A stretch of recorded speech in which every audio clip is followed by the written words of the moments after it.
Boa noite a todos. Essa noite tem luz. A noite passada, domingo passado, não tinha luz, não tinha energia, mas Deus nos visitou com o poder e a graça dEle. Foi um dos cultos mais marcantes para a vida dessa igreja. E nós vamos hoje continuar debaixo dessa graça, dessa dependência que temos do nosso Deus.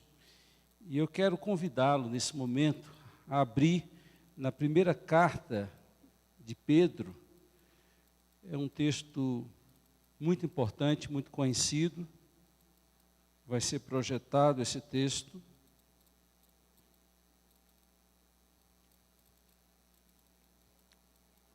É uma recomendação, é um mandamento que, se fosse aplicado por nós, mudaria de fato a nossa história. Por isso que eu escolhi esse texto para juntos estudarmos.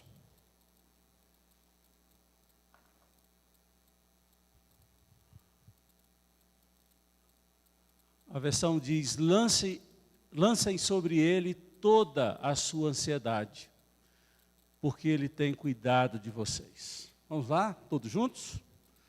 Lancem.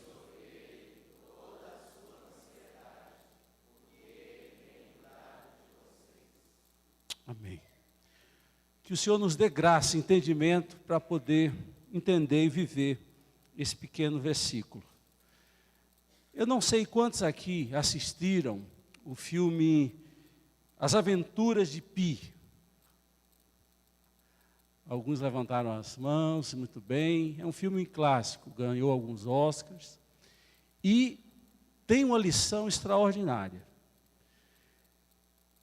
Pi descobre, depois do naufrágio do navio que ele era um dos passageiros, que ele se encontrava num bote salva-vidas com um tigre. E ele teve que administrar toda aquela viagem com aquele grande inimigo, com aquela grande ameaça que partilhava com ele o mesmo bote. E é interessante como nós precisamos nos adaptar dentro de situações onde inimigos invisíveis, feras terríveis, estão nos rondando, ou emocionais, ou espirituais, ou físicas. Eu quero falar sobre medo, sobre o medo que nos paralisa, sobre o medo que cria a ansiedade, e como enfrentar os momentos e situações em que o medo bate à nossa porta. Como crer, acreditar no socorro, na presença de Deus, quando a nossa alma, as nossas emoções são sacudidas pelo medo, pelo terror, pelo desespero.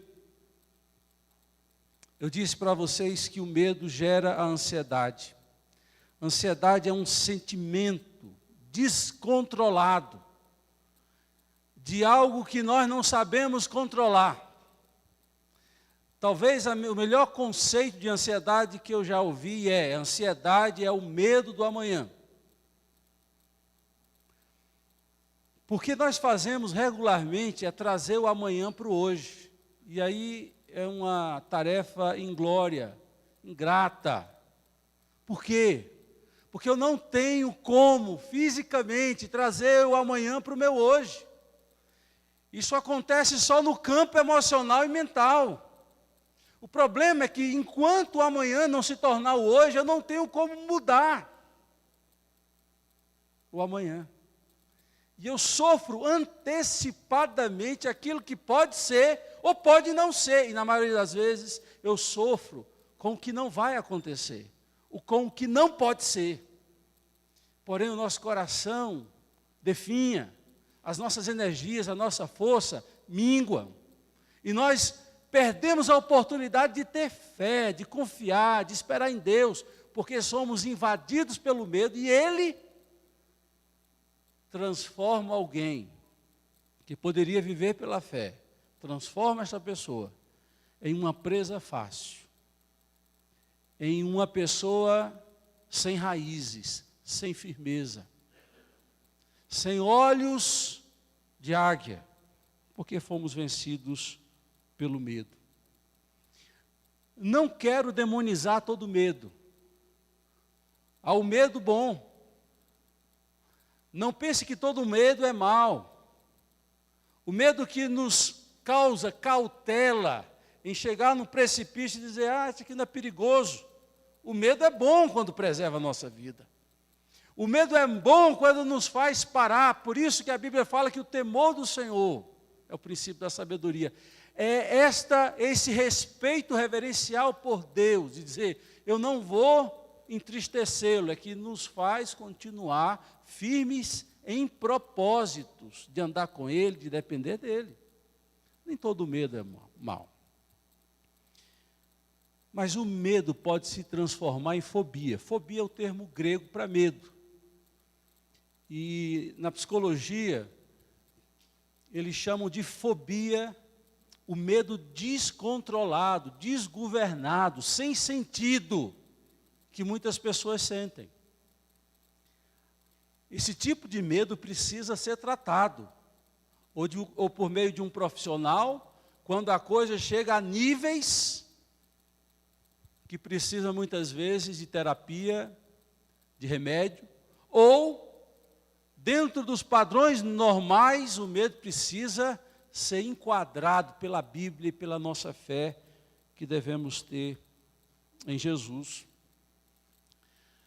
Sabendo disso, tanto Jesus Cristo quanto Pedro nos dão lições espetaculares.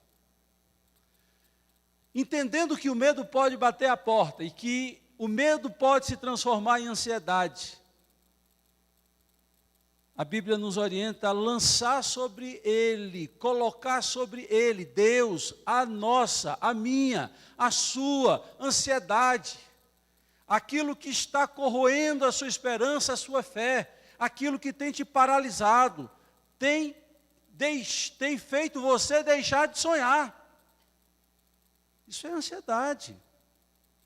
O que a Bíblia orienta? Lançar sobre Ele, por meio de quê? Da oração.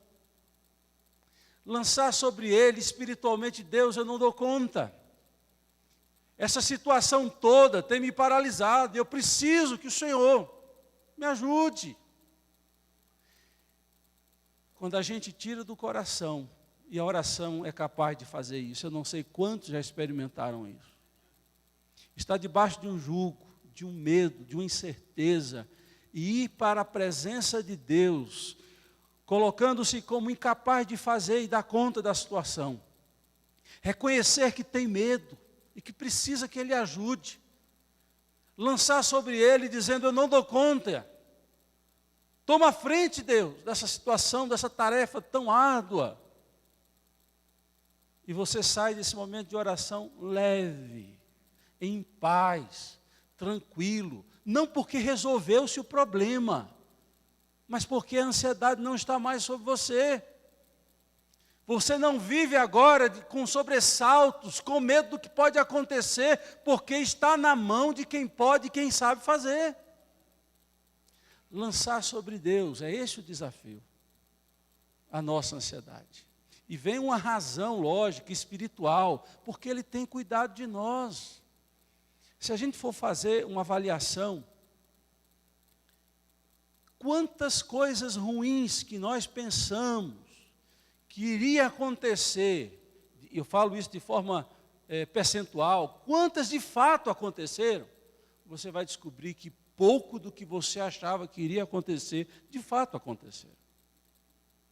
Nós somos propensos a achar que as coisas não vão dar certo. Mas em Deus, a gente precisa aprender que o amanhã está nas mãos dEle, que agindo Ele, ninguém impedirá, que Ele está no controle da história, Ele tem cuidado de nós, por mais que não entendamos, porque certas situações tomam contornos inesperados, porque uma notícia devastadora chega a nós, quando nós não esperamos, Eu creio que verei a bondade do Senhor na terra dos viventes. Eu creio que Deus transforma o mal em bem. Eu creio que Ele está no controle para fazer com que eu veja, ou no presente, ou no futuro, a sua mão agindo. José, na Bíblia é chamado José do Egito, ele foi para o Egito com aproximadamente 17 anos.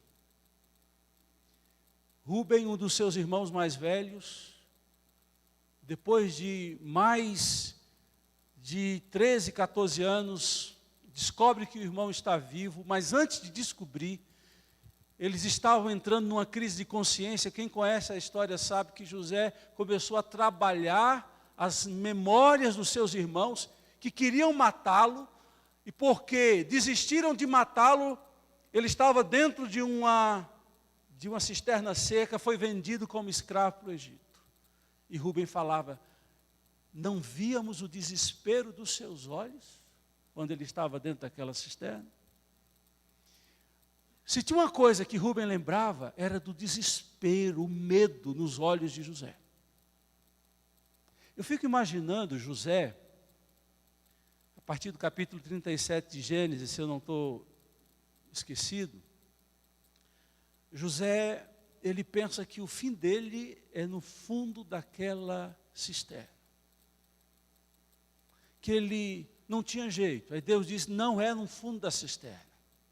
Aparece uma caravana de ismaelitas, e ele é vendido, ele vai ser escravo no Egito. Talvez ele pensasse: eu vou sofrer demais como escravo. E Deus coloca numa boa casa, passa por um momento de injustiça, e eu não vou contar a história inteira, os irmãos sabem. Ele acaba sendo o segundo homem mais importante do Egito, no palácio real. Se ele fosse viver e repercutir o medo do seu coração em cada etapa dessa, ele teria desistido de tudo. Se a gente crê que Deus transforma mal em bem, aquilo que parece vai acabar em bancarrota e termina bem, é porque Deus está no controle. Então não conclua apressadamente, porque as coisas não estão dando certo hoje, de que tudo vai acabar mal. Creia, coloque nas mãos dele e descanse. Quando você lê o livro de Salmos, você vai descobrir que muitos salmistas contaram os seus medos e pavores. Contaram a Deus aquilo que tirava-lhes a paz do coração. E sempre você vai ler no livro de Salmos: confia nele, confia nele, confia nele. Ou então vai dizer, vai ouvir: espera nele, espera nele. Confiar é um ato de intimidade e de ligação. Eu não confio em quem eu não conheço. Esperar é um ato que tem a ver com o tempo, com a demora, com o relógio, com o calendário. E a Bíblia diz: confia e espera. Nós só vamos vencer o medo quando nós de fato confiarmos nele. Quando nós estivermos prontos para esperar nele. A palavra esperança é uma palavra muito bonita, mas ela deriva de esperar. Só tem esperança quem de fato aprende a esperar. Está em condições de esperar em Deus o seu socorro e a hora dele fazer. Eu tenho visto muitas pessoas perder paz por terem medo de perder o sustento amanhã, da empresa quebrar, de perder o emprego. Eu tenho visto pessoas terem medo de, daqui a alguns anos, terem ou o alemão ou o americano, o Parkinson ou o Alzheimer. E fico imaginando que o mal vai chegar, que o mal vai bater a porta. Alguns têm medo de perder a reputação, a sua honra. São tantos os medos. Nós precisamos aprender que Deus tem nos chamado a viver sem medo, ou a enfrentar o medo. Alguém já contou, eu não tive esse trabalho, de que a expressão medo e temor aparece mais de 300 vezes, e a expressão não temas, não tenha medo, mais de 360. Dá para botar para cada dia do ano, se acordar e dizer, não temerei. Não temerei. Hoje nós lemos o Salmo 27, e o Salmo 27, ele é muito profundo, resoluto na atitude. O salmista, ele faz uma afirmação que para mim é muito marcante, e que nós precisamos sempre fazê-la. Está aqui escrito: o Senhor é a minha luz e a minha salvação, de quem terei temor? O Senhor é o meu forte refúgio, de quem terei medo?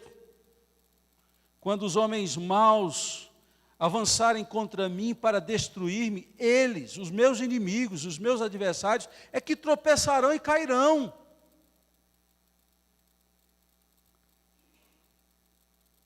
A verdade é que nós vivemos mais por medo do que por fé.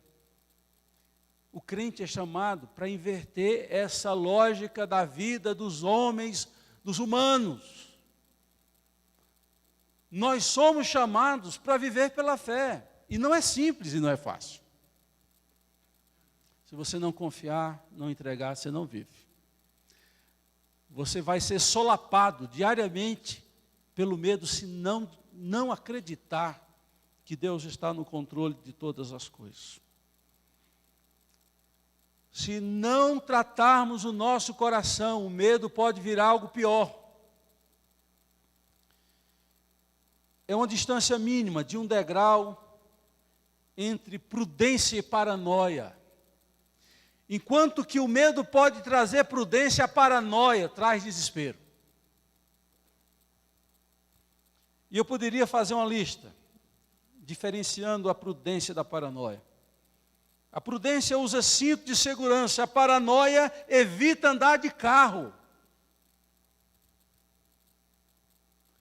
A prudência lava a mão com sabão, a paranoia evita o contato físico, o contato humano.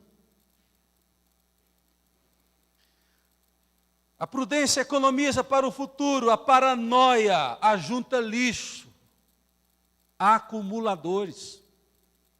Há um programa nos Estados Unidos que eles retratam a vida dessas pessoas que começam a acumular, vira lixo, aquele negócio empanturrando toda a casa, garagem, porque essas pessoas não economizam, elas têm medo de perder e acabam virando acumuladores e ajuntam lixo. A prudência se planeja, a paranoia entra em pânico, não tem o que planejar, não tem o que sonhar. A prudência calcula o risco e mergulha, a paranoia nunca entra na água.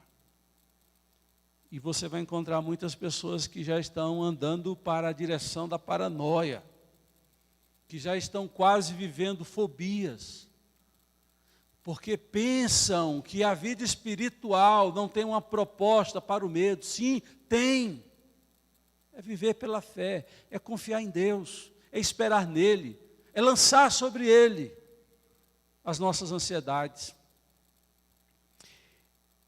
E talvez mais poético e mais profundo do que Pedro, talvez não, eu afirmo, são as palavras de Jesus. No capítulo 6 de Mateus, quando Jesus vai falar o seu sermão do monte, ele fala em um dos tópicos sobre a ansiedade. A ansiedade é o mal dos tempos, e a ansiedade é filha do medo. Ele, para argumentar àqueles que o ouviam sobre a necessidade de confiar nele, ele nos convida a olhar para duas direções. A primeira direção: olhai as aves do céu. Qual o propósito de Jesus ao fazer-nos olhar para as aves do céu? É de descobrir que elas têm uma vida livre, leve e solta. Elas não vivem desesperadas atrás de dinheiro, de fazer cursos, de ajuntar dinheiro. Ele vai dizer, elas não plantam, elas não colhem, elas não ajuntam em celeiros. Elas não fazem nada. Não é que nós não devemos fazer nada. Aí ele faz uma pergunta: não valeis vós mais do que as aves do céu? Ou seja, será que Deus não tem um cuidado mais especial com vocês que foram criados à imagem e semelhança deles? E um animal irracional, assim nós os qualificamos, irracional, vive numa dependência de um ser criador que a sustenta. Ela não tem nenhum trabalho de plantar, colher e guardar. E nós vivemos desesperados com o que vamos comer, com o amanhã, com as coisas que vamos adquirir. Aí ele nos convida a olhar pela segunda vez, olhamos as aves do céu e aprendemos que Deus as sustenta. E ele diz, olhai os lírios do campo. Por que olhar os lírios do campo? Para a beleza do lírio, para a perfeição de um lírio. Aí Jesus faz uma afirmação maravilhosa. Nem Salomão, em toda a sua glória, se vestiu como qualquer um destes lírios do campo. O rei tinha que vestir bonito. E pelo que consta, Jesus dá a dica que dentre todos os reis de Israel, Salomão ia sempre em Nova York, comprava a coleção de último lançamento, e ia lá para Jerusalém vestido, dizendo, poxa, estou arrasando aqui no trono. Jesus disse assim, nem Salomão vestiu-se como qualquer um desses lírios. E a resposta é óbvia, o lírio não saiu para comprar nenhuma vestimenta, era tudo natural, era Deus quem dava a beleza, a perfeição, o vício, o vigor, a beleza. Jesus está dizendo, vocês sofrem demais, porque vocês são movidos pelo medo e nem percebem. O desespero desenfreado de vocês, de ganhar dinheiro, de aproveitar a vida, não é nada mais do que saciar aquilo que o medo impera e determina. É claro que eu não estou aqui, nem Jesus estava, patrocinando uma vida irresponsável. E eu posso qualificar 3 tipos de pessoas. O fiscal da natureza, ele não está nem aí, ele não tem responsabilidade nenhuma, ele vive por viver e ele deixa como está para ver como é que fica. Existe o prudente, o sábio, aquele que sabe que tem que se manter, tem que fazer algumas coisas, mas outras. Se Deus não estender a mão, ele sabe que está perdido. Existe o escravo do medo, o paranoico, o doente de fobias e mais fobias, que precisa se tratar. Eu quero dizer uma coisa, já caminhando para o fim dessa palavra. Nós precisamos aprender a confessar os nossos medos. E admitir quando temos medo. Primeiro, comigo mesmo. É importantíssimo fazer isso. Dizer assim, eu estou com medo. Segundo, aprender com regularidade a apresentar os seus medos e lançar sobre Deus a nossa ansiedade, o medo que está no nosso coração. A Bíblia assim ordena. Mas nós muitas vezes representamos e não queremos mostrar as nossas fraquezas. E não falamos a Deus que estamos com os nossos medos, não abrimos o coração. Aprenda uma coisa, nós precisamos urgentemente aprender ou reaprender a ser sinceros diante de Deus, a falar aquilo que de fato nós estamos sentindo. Talvez a oração mais sincera que você pode fazer é dizer: Deus, eu estou aqui, eu comecei essa oração, mas na verdade eu não queria estar aqui. Eu queria estar assistindo um filme, eu queria estar lendo um livro, eu não queria orar. Ser sincero a esse nível. Porque quando há sinceridade, há possibilidade de mudança na nossa vida. Admitir o nosso medo, os salmistas fizeram, falei isso para vocês. Isso é libertador. Com o cônjuge, com o filho, admitir que está com medo. Isso nos faz humanos e atrai pessoas para nos ajudar. Talvez o grande drama de quem tem medo é que muitas vezes a experiência do medo é solitária. É algo vivenciado na individualidade, na solidão do nosso eu. Porque não pega bem dizer que eu estou com medo. Não pega bem viver freando. Quando você aprender a ser sincero com você, com Deus, com seu amigo, com seu cônjuge, você está no caminho da transformação e de ter ajuda para vencer o medo. E por último, eu quero ler aqui a citação do Marcos Lucado, em que ele faz uma afirmação que eu acho isso tremendo. Ele vai dizer assim: uma igreja saudável é aquela onde os nossos medos podem ser contados.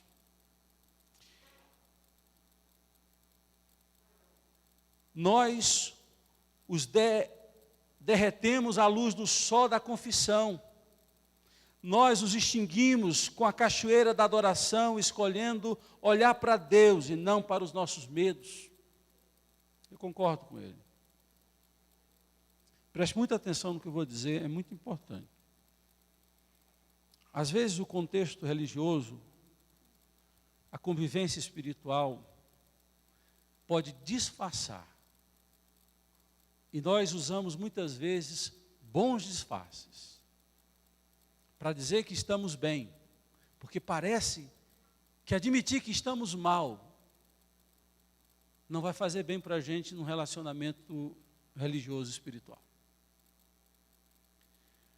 E muitas vezes nós priorizamos o testemunho. É bom ouvir o que Deus fez de grandioso, de poderoso na vida de alguém. Mas por que não criar um momento para que aqueles que ainda não têm o testemunho a dar, possam falar dos seus medos, das suas lutas, ainda lutas, de dificuldades que se tem. Nós não podemos criar um ambiente que só os vencedores nas batalhas da vida têm espaço. Nós precisamos criar ambiente para que pessoas que estão em lutas possam falar e possam ser ajudadas. Não só expostas, mas que possam ser ajudadas. Que alguém possa se levantar e dizer assim: eu entendo o que você está passando, eu quero te ajudar, eu quero segurar na sua mão. Há muitas pessoas que têm medo, e pior, têm medo de falar que estão com medo. Não tenha medo de falar que está com medo, para você mesmo, a Deus, seu cônjuge, seu filho, na igreja. O pastor José lançou um desafio, eu lanço um outro desafio. Crie coragem, procure alguém para falar de uma luta que você tem e que você tem medo de não dar conta. Olha, você terá um parceiro, quem sabe, toda uma igreja orando por você. Porque longe da igreja ser lugar só de pessoas sem problema. Longe. longe da igreja ser lugar de perfeição, se a gente não for capaz de lidar com os defeitos e falhas dos outros, se nosso olhar for um olhar crítico, de dedo em riste, isso não é a igreja do Senhor Jesus. É importante, queridos, criar esta atmosfera, esse ambiente, para poder ter, não só em Deus, aquele que nos ouve, mas ter também nos nossos irmãos, aqueles que vão entender a nossa fragilidade. Termino essa palavra me lembrando de Elias. Domingo passado eu falei sobre Elias. O que mais me impacta em Elias é essa transição, às vezes tão rápida, entre a fé, a coragem e o descobrir que se é um homem falho com medo. Falei já várias vezes, eu tenho muito medo de quem parece ser perfeito demais. Que no dia que essa pessoa descobrir que ela não é perfeita, a queda vai ser grande. A Bíblia vai dizer que Elias fez grandes coisas em nome de Deus, teve momentos de confiança em Deus, de vencer o medo, e um belo dia Jezabel disse para ele: eu vou te matar, cabra. Inesperadamente, inexplicavelmente, esse homem foge dessa mulher. Ele foi capaz de enfrentar mais de 800 profetas e sacerdotes de Baal, lá no Monte Carmelo, quando essa mulher manda o recado para ele, não foi nem de frente, foi um recado. Esse homem foge com medo. Bendito medo, que depois fez uma obra tremenda. Porque Tiago, no Novo Testamento, quando ele escreve a sua carta, ele vai dizer: Elias era homem como nós, sujeito às mesmas paixões que nós. Orou e parou de chover. E depois de um tempo, esse mesmo Elias, um homem igual a nós, sujeito às mesmas paixões do que nós, orou e choveu. Essa imperfeição de Elias é a imperfeição de todos nós. Essa imperfeição de Elias é a chama da esperança de que Deus pode agir em nós. E que Deus, a partir da nossa dúvida ou medo, pode fazer com que eu seja um homem de fé, uma mulher de fé. Concordo com o Philip Yancey quando ele diz que a fé nasce da incredulidade. Que normalmente nós temos uma reação de medo para depois ter fé. A fé não nasce como a primeira opção. A fé nasce como a opção correta. Mas o nosso coração corrupto, pecador, tende a ter medo, a desistir, a covardar, a desistir. Que você possa, junto comigo, aprender a não ter medo e a vencer o medo, como Pi teve que vencer aquele tigre naquele barco, não é barco não, é um bote salva-vidas do filme que eu me referi no começo.